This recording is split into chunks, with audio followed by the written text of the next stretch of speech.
Hvernig varð Ísland til? Stutta svarið er svona, með eldgosum. Ísland byrjaði að verða til á botni Atlantshafsins fyrir einhverju 25 milljónum ára. Þá var ekki eyja hérna, en það er hérna hryggur sem liggur í gegnum allt Norður-Atlantshafið. Þetta er Norður-Atlantshafshryggurinn sem er að gliðna í sundur og þá kemur hraun upp í staðinn fyrir gatið sem myndast. En undir Íslandi er líka það sem kallað er heitur reitur, sem er svona möttulstrókur innan á möttulinu sem nær upp undir jarðskorpuna. Þannig að hér erum við bæði með flekaskila sem flekar að fara í sundur og heitan reit eða möttulstrók. Ástæðan fyrir þessu tiltekna gosi er að flekarnir eru að fara í sundur. Því að möttulstrókurinn eða heiti reiturinn, hann er ekki hér. Hann er undir Vatnajökli eða Bárðarbungu svona það bil, svona vestari hluta eða rétt vestan við Vatnajökul.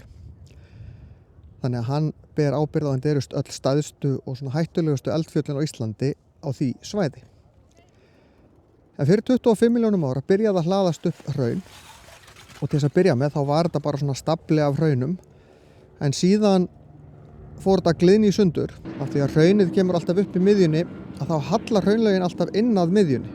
Þess vegna hallar hraunlög til dæmis á Vestfjörðum. Þau halla inn að næsta regnbelti.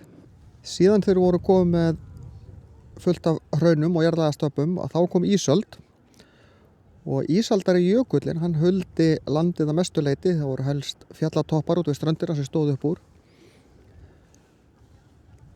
og ísaldari jökullinn skar út dali og firði, skildi eftir fjöll á milli og það er nú svona ástæðan fyrir því að Ísland lítur út eins og það gerir í dag.